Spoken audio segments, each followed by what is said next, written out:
السلام عليك يا أبا عبد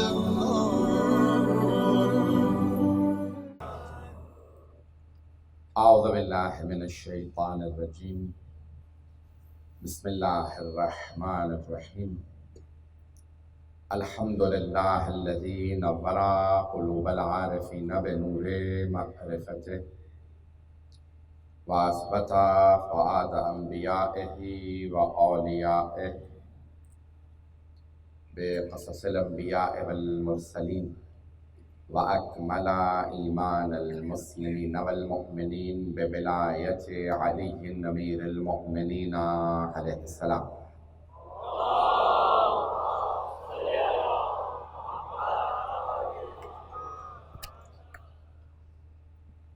والصلاة والسلام والتحية والإكرام على أفضل الموجودات العبد المؤيد والرسول المسدد المصطفى الأمجد المحمود الأحمد أعني أبا القاسم محمد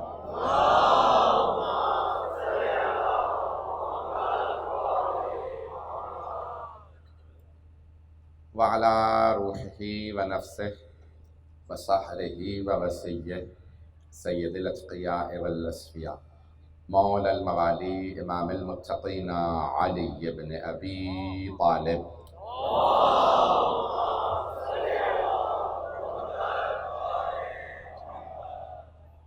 وعلى أوصيائه لا سيما بقية الله في الأرضين روحي وأرواح العالمين لتراب مقدمه الفدا واللعنة الدائمة على أعدائهم أجمعين من الآن إلى قيام يوم الدين. أما بعد فقد قال الله الحكيم في كتابه الكريم بسم الله الرحمن الرحيم ويقول الذين كفروا لولا أنزل عليه آية من ربه إنما أنت منذر ولكل قوم هاد. صدق الله العلي العظيم. صلوات.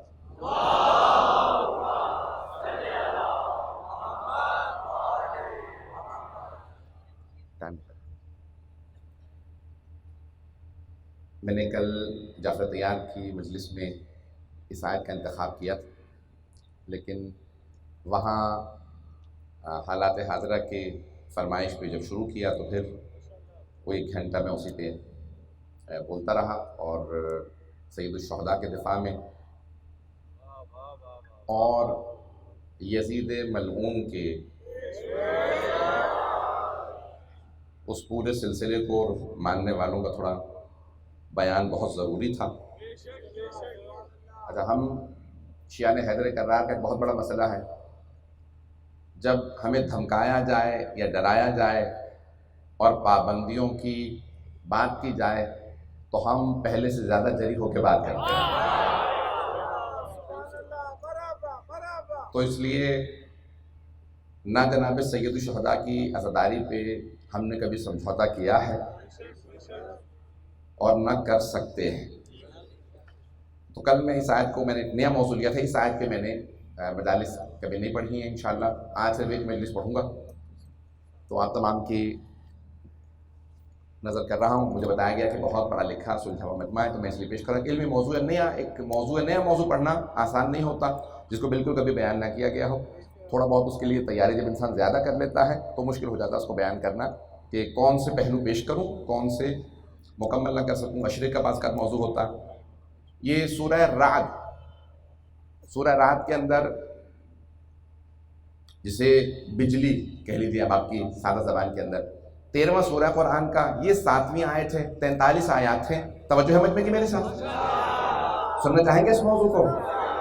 تو اس میں 43 آیات ہیں. مجھے پورا احساس ہے کہ مجمع بہت دیر سے موجود ہے، ہم لوگ بھی تیار تھے اور ماشاءاللہ اب اس سال ماشاءاللہ سے یہ مجلس مجھے بھی یاد نہیں، 3-4 سال ہے.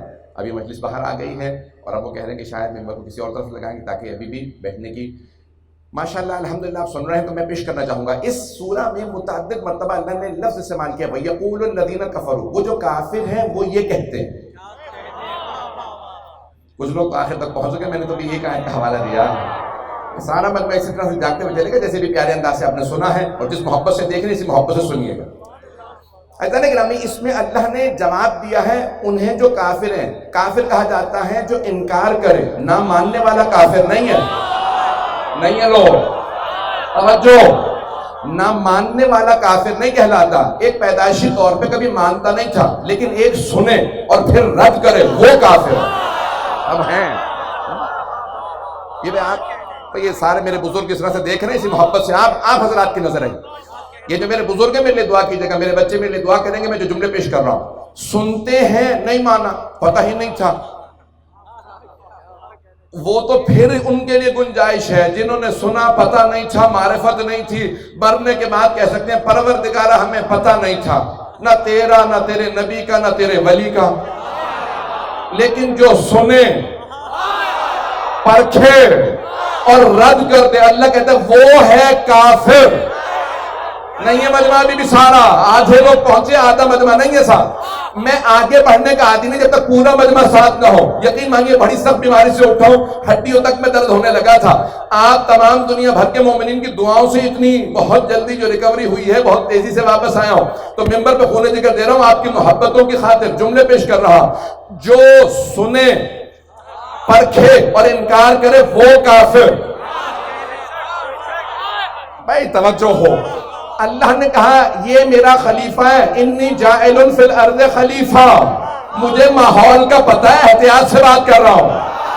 اللہ نے کہا میں نے آدم کو اپنا خلیفہ بنایا.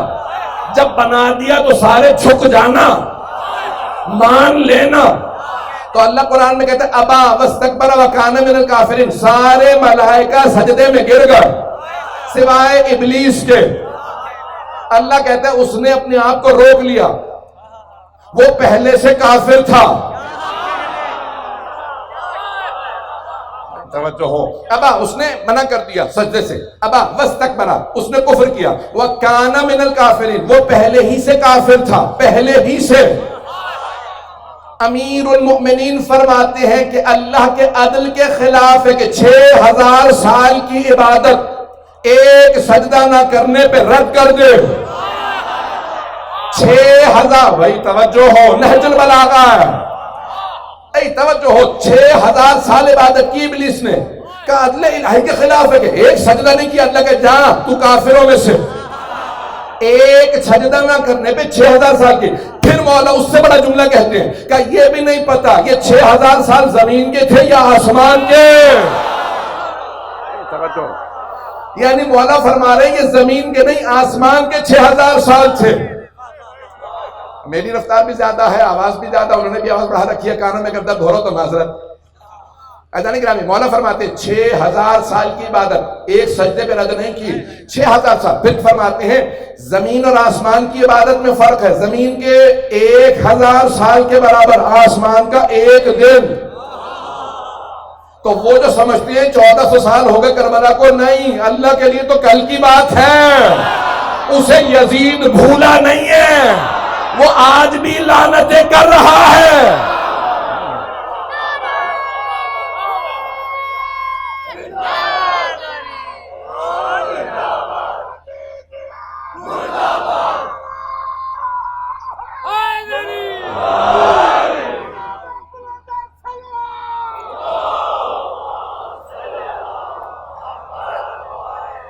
سلامت ہے، توجہ ہے نہیں کیا بھئی؟ جس محبت سے سننے چلتے رہیے گا.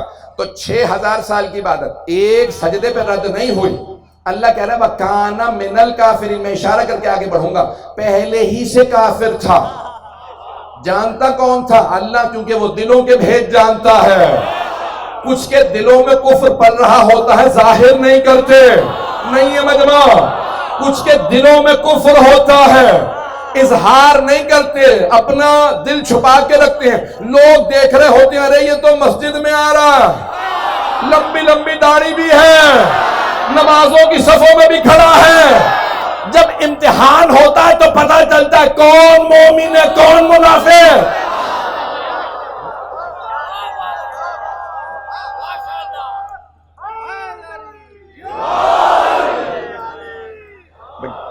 تو کئی لوگوں کے جب امتحان ہوتے ہیں حضرتان گرامی، اب اللہ نے جیسے ہی کہا نا سجدہ کرو میرے بنائے ہوئے کو، تو ابلیس نے کہا نہیں، ابا واستکبر، میں نہیں کروں گا سجدہ. تو اللہ نے وہاں پہ فوراً کہا ماں میں نے آ کر تجھے کس چیز نے روکا ہے؟ اسے سجدہ کرنے سے جسے میں نے اپنے دونوں ہاتھوں سے بنایا. وقت نہیں اشارہ کر کے مجھے اپنے موضوع کو پیش کرنا. تو اس نے کہا تو نے مجھے آگ سے بنایا, اسے مٹی سے. انا خیر منہ, میں اس سے بہتر ہوں. کیوں؟ کیونکہ میں آگ سے بنا ہوں. اس نے قیاس کیا, اس لیے شیعوں میں قیاس حرام ہے. نہیں ہے مجمع, قیاس اسی لیے حرام ہے کیونکہ شیطان نے قیاس کیا تھا.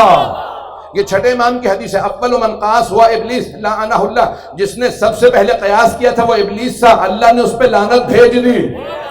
تو اس نے کہا کہ میں اس سے بہتر ہوں. بھائی میں نے موضوع کو پھیلا دیا, میں نے صرف اشارہ کرنا چاہ رہا تھا. ابلیس کا کفر چھپا رہا جب تک کہ آزمائش نہیں ہوئی. اللہ نے کہا یہ ہے میرا نمائندہ, یہ ہے میرا خلیفہ, اسے میں نے خلیفہ بنایا. ابلیس نے کہا میں نہیں مانوں گا. تو کئی مرتبہ جسے اللہ بناتا ہے نا, اس کے انکار سے اللہ کے بنائے ہوئے کے انکار سے کافر ہو جاتے ہیں. انسان کا کفر تب تک چھپا رہتا ہے جب تک آزمائش نہ ہو. ابلیس کی عرش پہ آزمائش ہوئی, ابلیس کی عرش پہ آزمائش ہوئی جہاں اللہ نے آدم کو بنایا. کچھ کی غدیر میں, سقیفہ میں نہیں.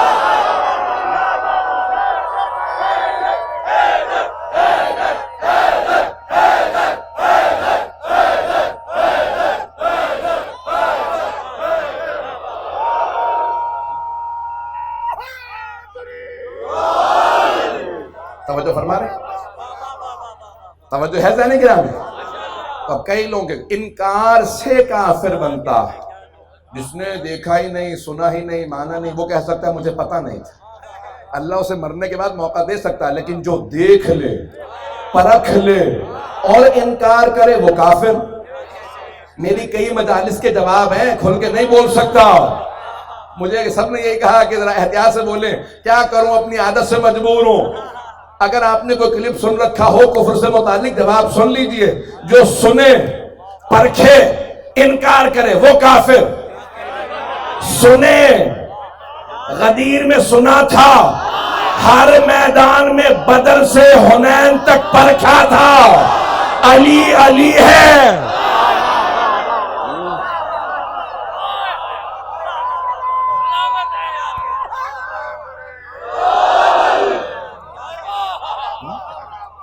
ہے نا مجمع میرے ساتھ؟ اسی انداز سے چلتے رہیے گا.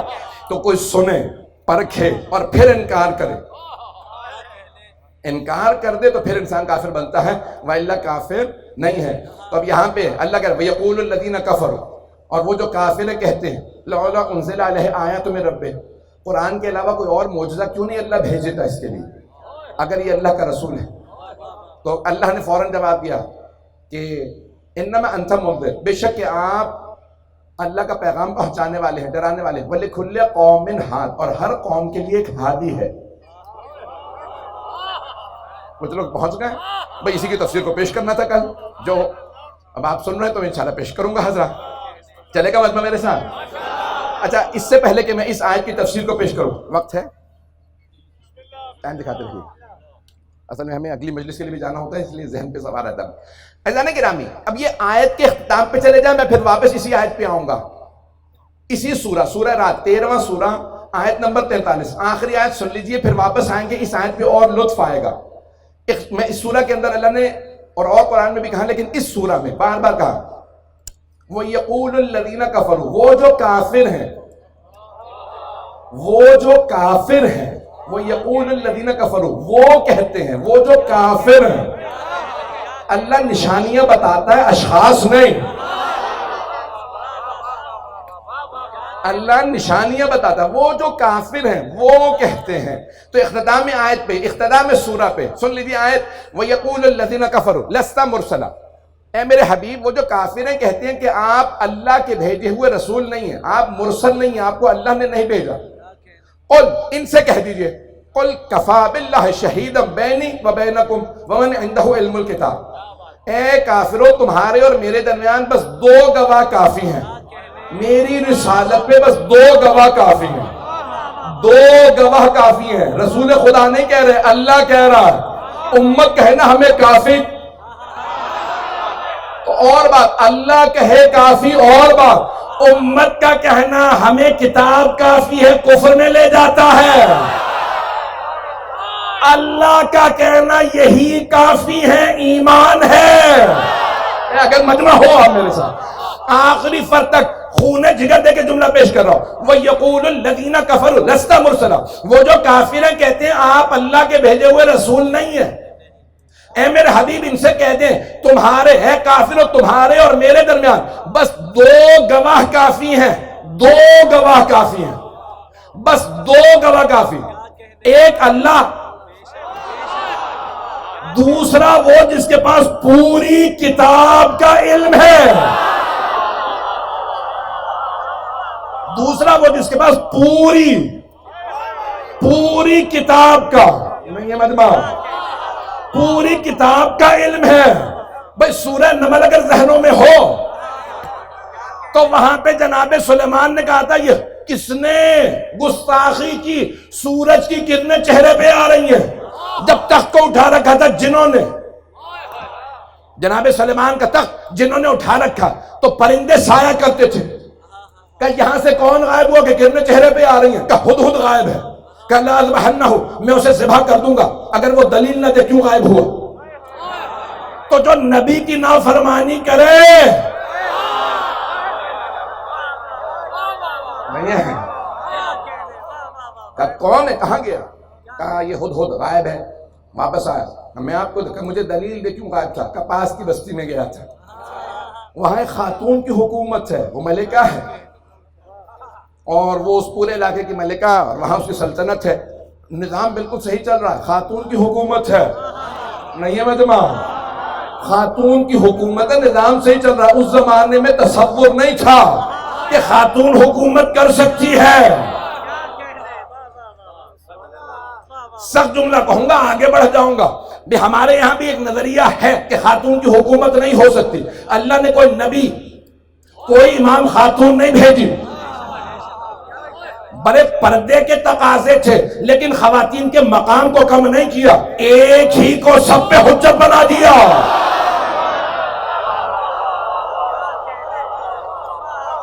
ایک بی بی کو سب پہ حجت بنا دیا، سارے انبیاء پہ، سارے اماموں پہ، ایک بی بی کو فاطمہ الزہرا سلام اللہ علیہ،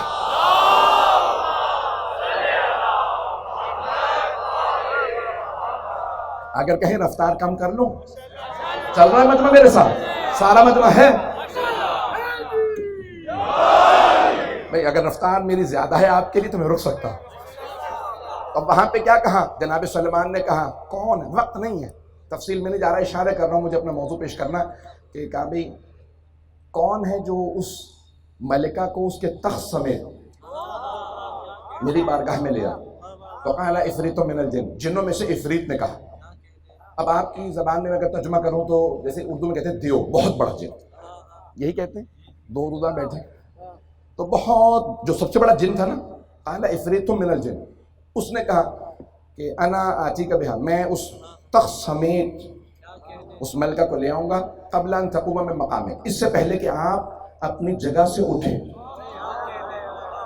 جن نے کہا جناب سلیمان سے، نبی سلیمان سے، اس سے پہلے کہ آپ اٹھیں میں جا کے تخت اٹھا لاؤں گا۔ کہی تو بہت دیر ہے،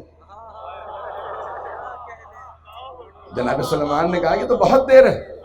تو اب قرآن کہتا ہے کہ وَقَالَ مَنْ عِنْدَهُ عِلْمٌ مِّنَ الْكِتَابِ، تو پھر ایک ایسے مرد نے کہا جس کے پاس کتاب کا کچھ علم تھا، اب ہے مجمع، کتاب کا کچھ علم تھا، قبل ان تطرف عینک، آپ کی پلک جھپکنے کی مدت سے پہلے میں تخت لے آؤں گا۔ پانچویں امام سے پوچھا کم مولا کیا جناب سلیمان خود تخت نہیں لا سکتے تھے؟ کہ عاصم ابن برقیہ وسیع سے کہا اور وہ لے کے آیا۔ امام نے کہا لا سکتے تھے لیکن وہ چاہتے تھے ان کی امت پہ ان کے وسیع کا مقام واضح ہو، امت کو پتہ چلے میرا وسیع کون ہے، تو انہوں نے کہا پلک جھپکنے کی مدت سے پہلے لے آؤں گا، اور لے آئے۔ اور قرآن کہتا ہے کہ جیسے بلقیس آئی نا تخت سمیت، تو تخت کو دیکھنے کے بعد کہنے لگی کہ انہو ہوا، لگتا ہے بالکل میرے ہی تخت جیسا۔ تو آصف بن برقیہ نے کہا تخت جیسا نہیں ہے، میں تخت سمیت لے آیا ہوں۔ چھٹے امام فرماتے ہیں مجھے تعجب ہے مسلمانوں پہ کہ جب قرآن پڑھتے ہیں تو جناب سلیمان جو ایک چھوٹے نبی تھے پیغمبر کی نسبت، ان کے ایک چھوٹے وسیع آصف کی تخت بلقیس کے پلک جھپکنے کی مدت سے پہلے لانے کو مان لیتے ہیں، لیکن جب ہمارے جد علی کی بات آتی ہے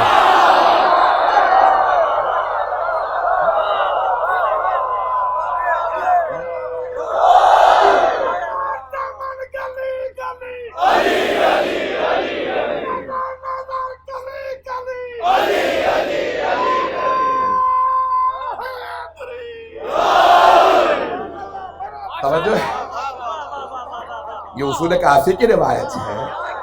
مولا فرما اب یہ پورا واقعہ نہیں پڑھ سکتا، اصول کافی میں طویل روایت ہے، چلے گا مجمع میرے ساتھ، روایت مکمل کروں یہ بڑھتا ہوا آگے۔ یہ مجھے آپ کی بسم اللہ ایسی تھی کہ میں روایت مکمل نہ کروں۔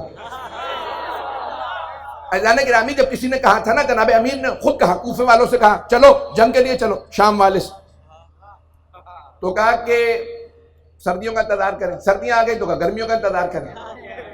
مولانا نے کہا سردیوں میں کہتے گرمیاں آ لے، گرمیوں میں کہتے سردیاں آ لے، تم لوگ جانا ہی نہیں چاہتے۔ کہا یا علی آپ کو کیا ضرورت ہے ہماری، آپ خود اکیلے چلے جائیں۔ مولانا نے کہا جنگ ذاتی نہیں ہے، امت کے لیے ہے، نہیں لوگ ہیں یا نہیں۔ اب سمجھ میں آیا ائمہ کا موقف، ان کی ذاتی جنگ نہیں تھی، دین کا معاملہ تھا۔ اب جو دیندار ہے وہ اہل بیت کے ساتھ کھڑا ہوگا،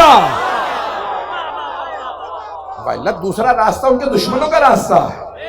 تو آپ نے فرمایا میرا ذاتی معاملہ نہیں۔ اب میں یہ جملہ پیش کر رہا ہوں، یہ جو چھٹے امام نے کہی نا کہ آصف بن برقیہ کا مان لیتے ہیں، ہمارے جد علی کا نہیں مانتے، وہ اس جملے پہ کہا مولا نے ایک مرتبہ مسجد کوفہ میں، سارا مجمع کی توجہ ہو، آخری آدمی تک دیکھ رہا ہوں لوگ کھڑے ہیں، اب بیٹھنے کی جگہ نہیں، میں یقین مانیے خون جگر دے کے پڑھ رہا ہوں۔ تب جناب امیر نے کہا تم کہتے ہو کہ میں یہاں سے اس کے ساتھ جا کے جنگ کیوں نہیں کر لیتا؟ ایک مرتبہ مولا اپنے مقام سے کھڑے ہوئے اور ایک مرتبہ مولا نے اپنی لات ہوا میں گھمائی، جسے آپ کی زبان میں کہتے ہیں کک مارنا، پتہ نہیں لوگ ہیں یا نہیں ہیں۔ مولا نے لات ہوا میں ایک مرتبہ بہت تیزی سے مولا نے ہوا میں لات ماری اور ہاتھ بڑھایا اور کسی چیز کو اٹھا کے زمین پہ پھینکا، ہاتھ میں کچھ بال تھے۔ مولا نے کہا میں نے اس کوفے میں بیٹھے، دمشق میں بیٹھے ہوئے کے پیٹ میں لات ماری ہے اور اس کی مونچھوں سے پکڑ کے اسے اکھاڑ کے زمین پہ پھینک دیا۔ اب کوفے والے کہنے لگے کہاں دمشق جا کے پتہ کریں۔ مہینے بعد قافلہ دمشق سے آیا، سارے پہنچے گا دمشق میں سب خیریت ہے، کہا بالکل خیریت، بس ایک دن بڑا عجیب و غریب ہوا، ابھی منہ سے نام نکلنے والا تھا۔ کہا یزید کا باپ تخت پہ بیٹھا تھا، مجمع بہت زیادہ تھا، اچانک اس نے دونوں ہاتھ پیٹ پہ رکھے اور دھڑام سے زمین پہ گر گیا، جب اٹھا تو مونچھیں غائب تھی۔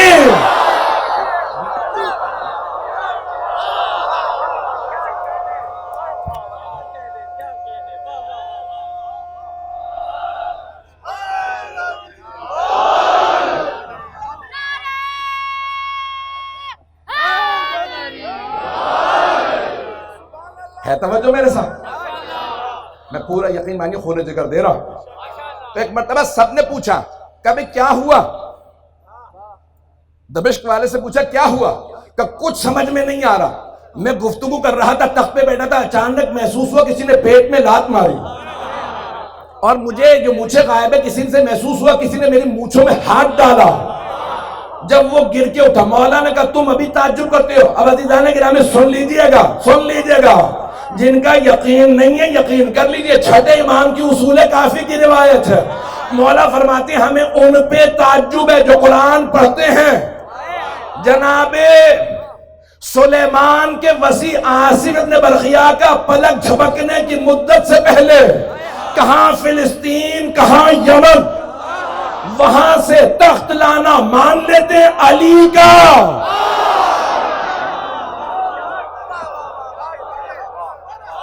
شام والے کو تخت سے گرا دینا نہیں مانتے۔ مولا نے کہا میرے لیے کوئی مسئلہ نہیں ہے، جنگ ذاتی نہیں دین کی ہے۔ حسین ابن علی کا معاملہ ذاتی معاملہ نہیں تھا، دین کا معاملہ تھا. تو اب آج جو دین کا ماننے والا ہے وہ حسینی ہے. اور یہ میں نہیں کہہ رہا، خواجہ اجمیری نے کہا، اجمیر والے خواجہ معین الدین چشتی، انہوں نے کہا شاست حسین، بادشاہ حسین، دین اس حسین، دین پناس حسین، سرداد نداد دست در دست یزید، حقا کے بنائے لا الہ اس حسین. آپ نے سینکڑوں نہیں ہزاروں دفعہ یہ رباعی سنی ہوگی. دو جملے میری بھی تشریح کے سن لیجیے، بڑے بڑے ادیب بیٹھے ہیں، اگر سننا چاہیں گے تو میں بھی پیش کر دوں. یہ رباعی ہے، رباعی 4 مصروں کی ہوتی ہے، لیکن اس رباعی میں 5 مرتبہ مولا کا نام آیا. رباعی میں شاس حسین، بادشاہ حسین، دینس حسین، دی پناس حسین، آخری مصرے میں حقا کے بنا لا الہ 5 مرتبہ، 5 مرتبہ رباعی میں 5 مرتبہ حسین آیا، اور تیسرے مصرے میں لفظ حسین نہیں آیا، کیونکہ تیسرے مصرے میں یزید کا نام آیا. یہ خواجہ نے رباعی کہی نہیں ہے، یہ الہامی ہے، کہلائی گئی ہے. اگر بات پہنچ گئی ہو اذان گرامی میں پیش کر رہا تو اب یہاں واپس آئیں کہ یہ جناب امیر کے لیے ہے آیت. میں نے بہت زیادہ موضوع کو پھیلا دیا ہے، کوشش کروں گا سمیٹ دوں. وَيَقُولُ الَّذِينَ كَفَرُوا، آپ کو یاد ہونا، یاد ہو مجھے یاد ہے میں کہاں پہ تھا، کہ وہ جو کافریں کہتے ہیں لست مرسل، آپ رسول نہیں ہیں. اللہ کہتا ہے کہ کہہ دیجئے تمہارے اور میرے درمیان بس 2 گواہ کافی ہیں، ایک اللہ، دوسرا وہ جس کے پاس پوری کتاب کا علم ہے. جناب عاصم بن برقیہ کے پاس کتاب کا کچھ علم تھا، من تبعیضیہ، تبعیض یعنی کچھ علم تھا. اور مولا کے لکھا ومن عنده علم الکتاب،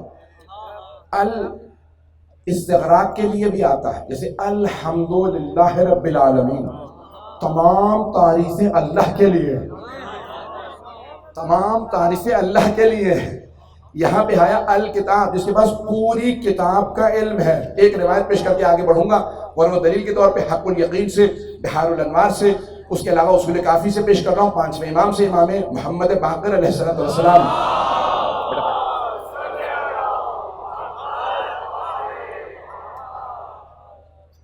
بس میں زیادہ وقت نہیں لوں گا، چلتے رہیے گا. 5ویں امام سے روایت ہے اسماء اعظم، اسم اعظم، ایک اسم اعظم تھا جناب عاصم بن برقیہ کے پاس. کتنے اسم اعظم تھے؟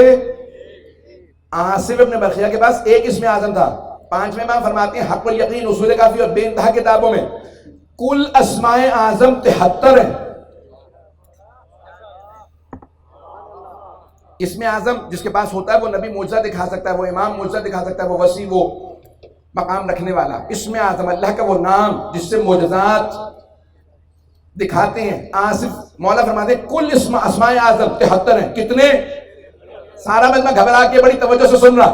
مولا فرماتے ہیں کل اسماء اعظم 73. عاصم بن برقیہ کے پاس صرف ایک اسم اعظم تھا. نبی سلیمان کے پاس، نبی عیسیٰ کے پاس 2 اسم اعظم تھے. مولا فرماتے ہیں جناب موسیٰ جنہوں نے فرعون کو شکست دینی تھی ان کے پاس 4 اسم اعظم تھے. جناب ابراہیم علیہ السلام کے پاس 8 اسم اعظم تھے.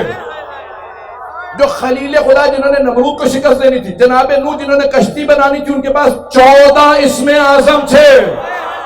پھر امام فرماتے ہیں جناب آدم جن سے خلقت انسانیت کی شروع ہوئی 25 اسم اعظم تھے. مولا فرماتے ہیں وہ جو 73 ہے نا، وہ 73 اللہ کے پاس ہیں، ان میں سے 72 ہم اہل بیت کے پاس ہیں.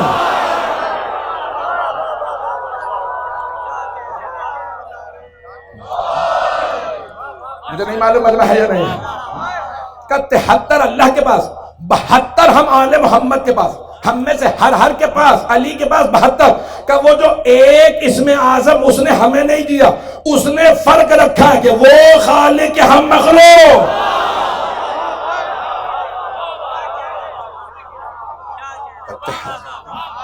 بہت پیارے انداز سے سنا. کون 73 میں سے 72 ہمارے پاس ہے. ایک اس میں اعظم ہو تو تخت بلقیس لے آئے کہ ہمارے پاس ہمارے محمد کے پاس 72 اسماء اعظم ہیں. یہ اپنی قدرت کا کو ظاہر نہیں کرتے، مظہر دکھاتے نہیں ہیں لوگوں کو، صرف قریبیوں کو. کسی کو سلمان بناتے ہیں، کسی کو ابو ذر، کوئی مقداد ہے تو کوئی عمار. اور بیعزت جانے گرامی، وہاں پہ بھی اللہ نے کہا، میں ایک جملہ پیش کر کے مکمل کر دوں موضوع، پھر بھی میں مکمل نہیں کر سکا، یہ تو زندگی رہی تو کبھی. مولا علی سے بھی سوال کیا تھا کسی نے، یا علی آپ کی شان میں اتنی آیات نازل ہوئی، کون سی آیت خود آپ کو پسند اتنی آیات میں سے؟ تو مولا نے فوراً کہا مجھے یہ آیت سب سے زیادہ پسند ہے. وَيَقُولُ الَّذِينَ كَفَرُوا لَسْتَ مُرْسَلًا قُلْ كَفَىٰ بِاللَّهِ شَهِيدًا بَيْنِي وَبَيْنَكُمْ وَمَنْ عِندَهُ عِلْمُ الْكِتَابِ. کیا میرے حبیب، یہ جو کافر ہیں نا کہتے ہیں کہ آپ اللہ کے بھیجے ہوئے رسول نہیں، ان سے کہہ دیں تمہارے اور میرے درمیان بس 2 گواہ کافی ہیں، ایک خود اللہ، دوسرا وہ جس کے پاس پوری کتاب کا علم ہے. سوال کرنے والے نے پوچھا کہ یا علی آپ کو یہی آیت سب سے زیادہ کیوں پسند ہے؟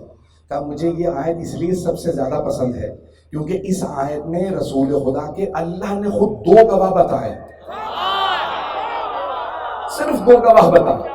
مجھے یہ آیت اس لیے پسند ہے کہ اللہ نے اپنے نام کے ساتھ میرا نام رکھا.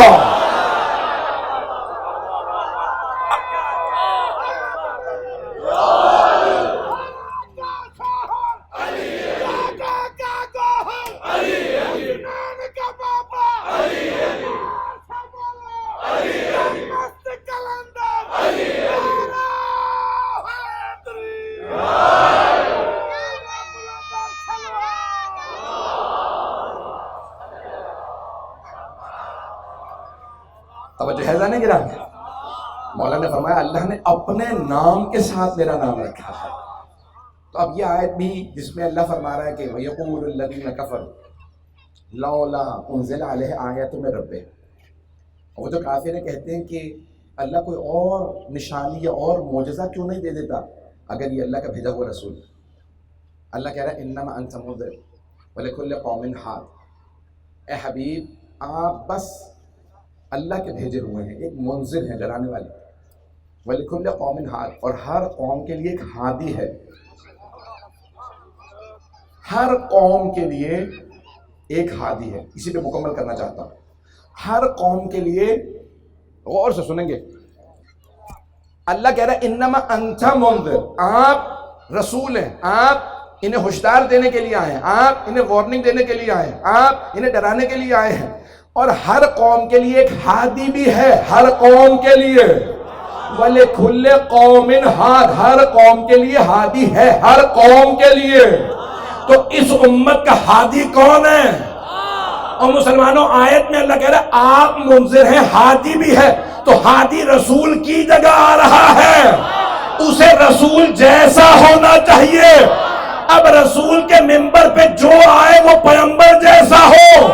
اور اگر آنے والا خود کہہ دے میں اس منبر لائق نہیں،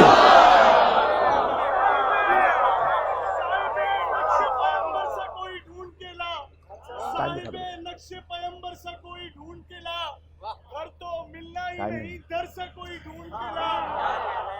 1-2 سال نہیں، صدیوں کی اجازت ہے تجھے. تو علی چھوڑ، کلندر سے کوئی ڈھونڈ. ٹائم ختم ہو گیا، مجھے اشارہ مل گیا ہے، ہمیں اور جگہ بھی پہنچنا ہے. شب داریوں کے آخری ایام عزا ہیں. میں مکمل کر دوں موضوع، اگر چاہیں گے سارا مجمع ہے میرے ساتھ. تو اللہ کہہ رہا ہے انما انت منذر ولکل قوم ہاد، ہادی ہر قوم کے لیے کوئی نہ کوئی ہادی ہے، ہر قوم کے لیے. تو آج کی قوم کا ہادی کون ہے؟ اگر کوئی بھی دعویٰ کرے تو کہو ذرا قرآن کی یہ آیات سمجھا جو کسی کو سمجھ میں نہیں آتی. اگر کوئی بھی دعویٰ کرے میں سوال کرنے کے لیے تیار ہوں. ہماری قوم کے بڑے علماء نہیں، تشیع کے بڑے بڑے علماء نہیں، میں ادنا سا خادم اہل بیت کہتا ہوں، میں چیلنج کرتا ہوں کہ کوئی دعویٰ کرے وہ جو قرآن میں ہادی ہے میں ہوں. میں اسے چیلنج دیتا ہوں، سوال کروں گا قرآن سے جواب دے. اور اگر کوئی واقعاً جو ہادی ہو وہ سوال کرے یا اس سے سوال کیا جائے وہ ممبر پہ آئے تو دوسرے آنے کے بعد کہ ہم ممبر لائق نہیں، جہاں پیغمبر کے قدم آتے تھے ہم وہاں بیٹھیں گے، اور علی آئے تو وہاں قدم رکھے جہاں دوسرے بیٹھتے تھے، وہاں بیٹھے جہاں پیغمبر بیٹھتے تھے۔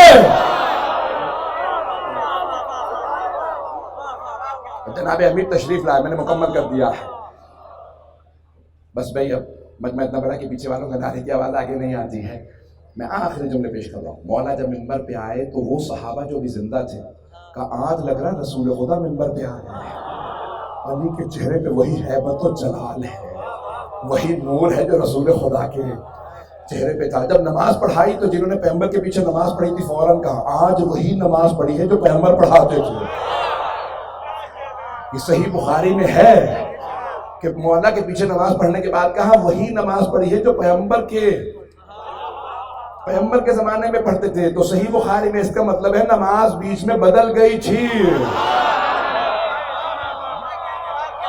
پتہ نہیں لوگ ہیں یا نہیں ہیں۔ میں آپ جس محبت سے آپ لوگوں نے سنا میں ممنون ہوں۔ میں نے پہلے کہا تھا کہ جب نہیں آئے تو اس کے لیے اس کو سمیٹنا بڑا مشکل ہوتا، ابھی بھی چاہوں تو اس کو مسلسل جاری رکھوں۔ ہر قوم کا ہادی امام جعفر صادق علیہ السلام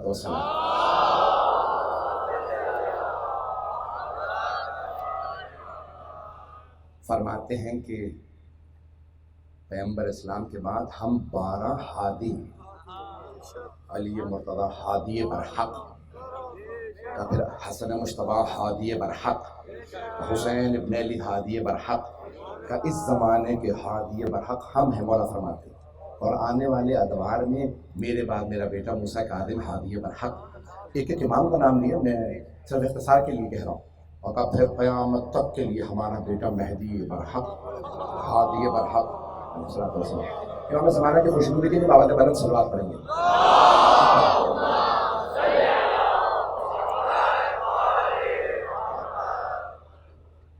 بس بھائی جس محبت سے آپ حضرات نے سنا، میرے ٹوٹے پھوٹے الفاظ کو قبول فرمایا، میں ممنون۔ بانی مجلس نے درخواست کی ہے کہ سید الشہداء کے روشن صاحب تو ہر دور میں ایک ہادی برحق ہے، ہر دور میں ہادی برحق۔ آج کے ہادی برحق بعد میں امام زیارت ناہیہ میں اگر آپ مولا کی زیارت کے الفاظ پڑھیں جو آپ نے امام حسین کی زیارت پڑھی تو اس میں آپ ارشاد فرماتے ہیں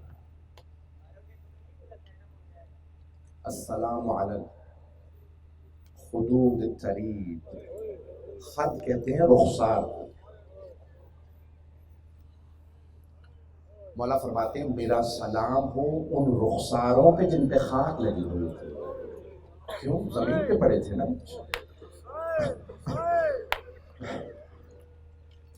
رونے میں بخل نہ کرے، آخری ایام ہے، نہ جانے یہ وبائیں ہیں ہم میں کون اگلے برس ہو کون نہ ہو۔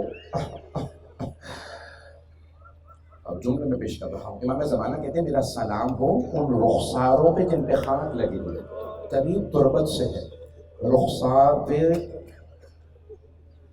میں نے اس سال ایک جملہ دیکھا مرحوم حضرت جعفر شوستری کا، فرماتے ہیں مولا حسین سارے جب شہداء کے لاشیں جب اٹھا کے لاتے تھے نا تو ہر لاشے کو دوسرے لاشے کے ساتھ ساتھ رکھتے تھے۔ جانتے ہیں کیوں؟ کا دو وجوہات تھیں۔ پہلی وجہ یہ تھی مولا چاہتے تھے انہیں پامال نہ کیا جائے، لاشوں کو پامال نہ کیا جائے، اسی لیے ساتھ ساتھ لاشیں رکھتے تھے۔ اور دوسری وجہ مولا یہ چاہتے تھے ان لاشوں کے سر نہ کاٹے جائے۔ اب دیگر شہداء کے لاشیں تو پامال نہیں ہوئے، مولا حسین کا لیکن لاشا پامال ہوا، لاشا پامال ہوا۔ میں نے کہہ دیا، میں نے پڑھ دیا، آپ نے سن لیا۔ آج تک امام زمانہ اس بات پہ گریہ کرتے ہیں۔ میں اپنے انداز سے پیش کروں، میں اپنا ترجمہ پیش کروں گا، میں سارے جملے نہیں پڑھتا، اپنا میرا ترجمہ ہے، میں اپنے انداز سے پیش کر رہا ہوں۔ اگر سن سکیں تو میری طرف دیکھ کے سنیے گا، نہیں تو آنکھیں بند کر لیجیے گا۔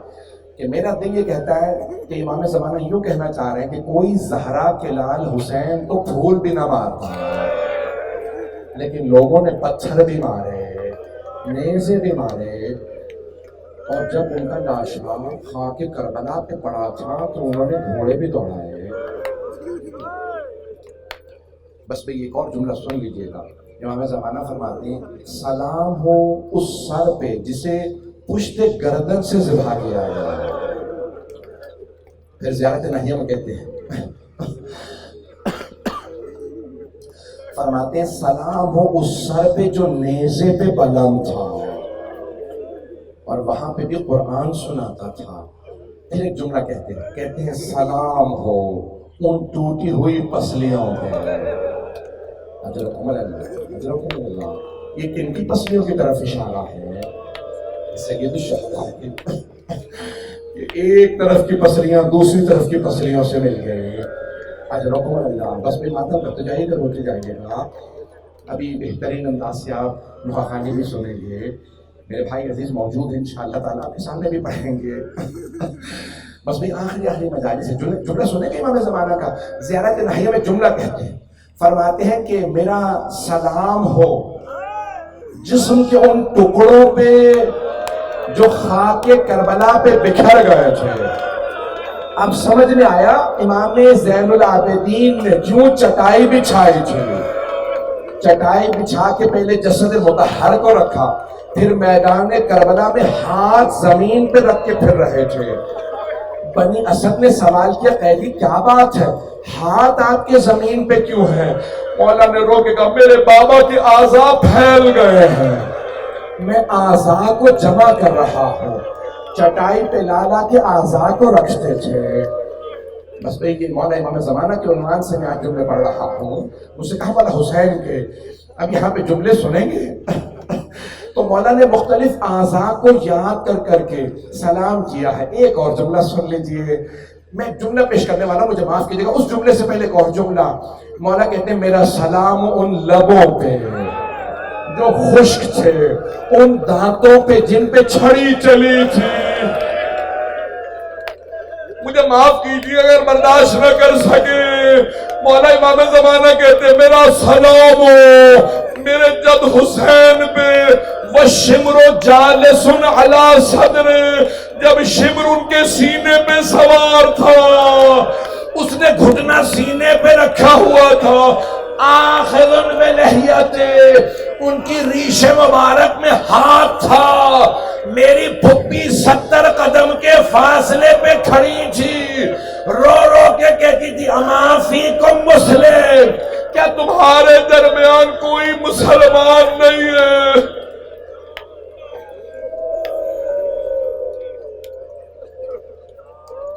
اجرکم اللہ. بس بھائی ایک آخری جملہ سن لیجئے. یہ گریہ یہ رونا نصیب والوں کو نصیب ہوتا ہے. امام حسین پہ گریہ بڑی سعادت ہے. آئیں بھی جملہ کہہ رہا ہوں مجھے معاف کیجئے گا. آخری جملہ امام زمانہ کی زیارت نہیہ آتا ہے. مولا امام زمانہ کہتے ہیں اے میرے جد حسین, اگر میں آپ کے زمانے میں ہوتا میں اپنی جان قربان کر دیتا. مجھے زمانے نے بہت بعد میں بھیجا ہے. میں صباح و مساء اب میں صبح و شام آپ پہ گریہ کروں گا.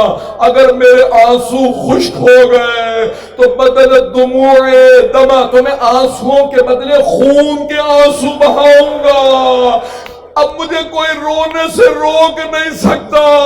جب امام زمانہ کی پھپھیاں رویا کرتی تھی انہیں تازیانے مارے جاتے تھے. آپ کو رونے کی اجازت نہیں ہے. جب امام زمانہ ظہور کریں گے تو ایک مرتبہ مکے سے مدینے جائیں گے, پھر مدینے سے کربلا آئیں گے. روایت کے الفاظ عاشورے پہ ظہور کریں گے.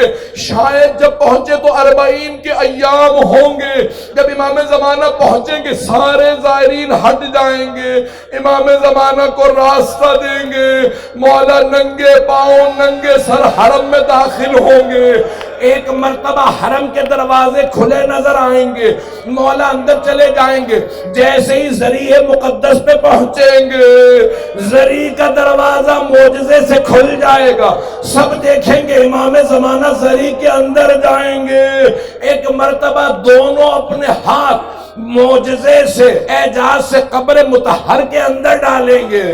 روایت میں ہے کہ جیسے ہی اپنے ہاتھ قبر میں ڈالیں گے ایک ننھا سا لاشا اٹھائیں گے، لاشا اٹھا کے سینے سے لگائیں گے، پیار کر کے ہاتھوں پہ بلند کریں گے، رونے والوں سے پوچھیں گے او رونے والوں بتاؤ اس بچے کا کیا جرم تھا؟